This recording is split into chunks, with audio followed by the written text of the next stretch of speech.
Je l'ai écrite en pensant à ma mère, initialement.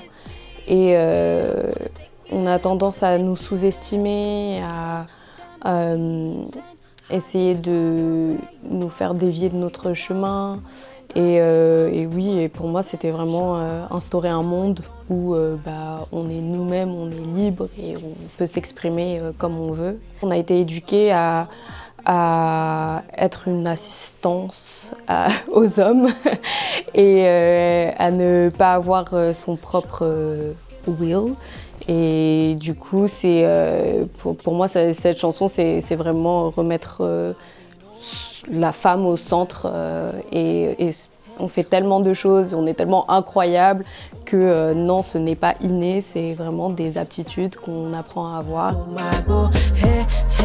On a peur de nobody, on va faire trembler la ville, enjaillement jusqu'à demain.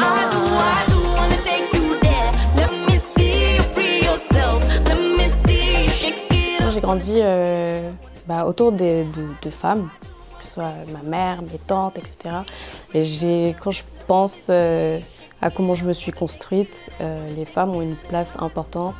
Et j'ai toujours vu les femmes être différentes entre elles que quand il y a des hommes. Et même, je pense, les mères par rapport à leurs fils, elles ne sont pas pareilles que quand elles sont dans des espaces que féminins. Les discussions ne sont pas pareilles, on est moins dans un rôle et on peut se lâcher.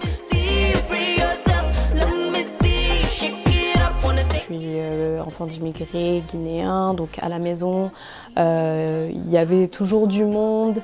Je pense que la musique, c'était un moyen de se reconnecter pour nos parents qui sont partis de chez eux. J'ai de la famille qui est aux États-Unis aussi, donc on allait souvent chez mes cousins en tant qu'enfant, où il y avait beaucoup de hip-hop, R&B, etc.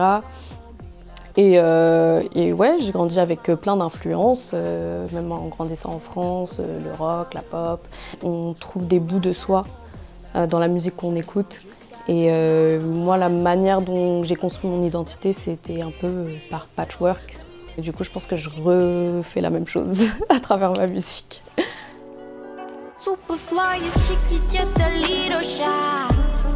Je fais partie de ces personnes qui pensent encore que la musique, c'est pas de l'entertainment et que ça a un impact sur les gens. Et que pour moi, c'est spirituel.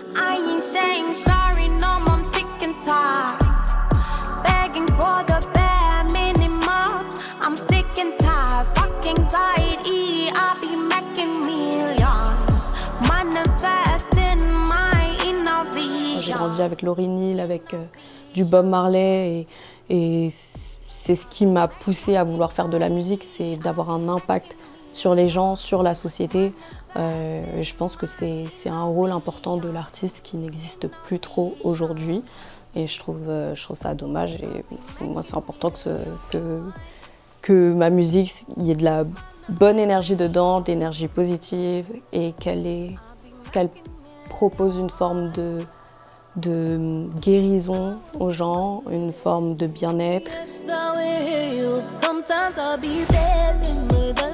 Le rap guinéen, je le connaissais, mais il y a eu un renouveau en fait vers 2019-2020 avec beaucoup de nouvelles têtes. Et ce que j'ai trouvé intéressant, c'est que il y avait une autre manière de se raconter. Et sur cette génération, c'était intéressant parce qu'il y avait vraiment ce clash des aînés où voilà, on veut réformer, on veut pas attendre notre tour.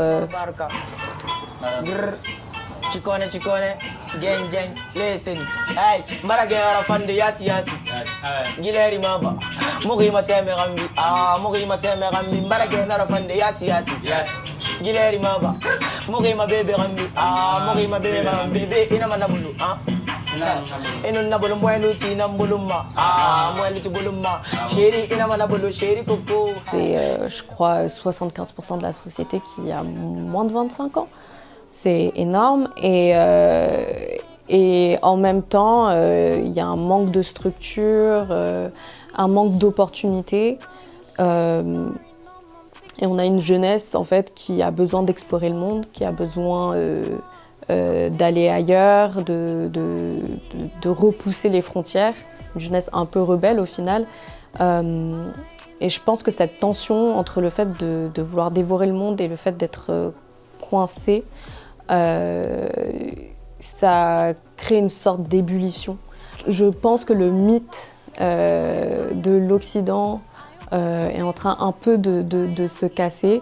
Et il y avait vraiment cette volonté de construire quelque chose en Guinée ou alors de partir chercher des ressources pour revenir construire en Guinée. Superfly is sticky, just a little shy. Dreaming of success and not even love.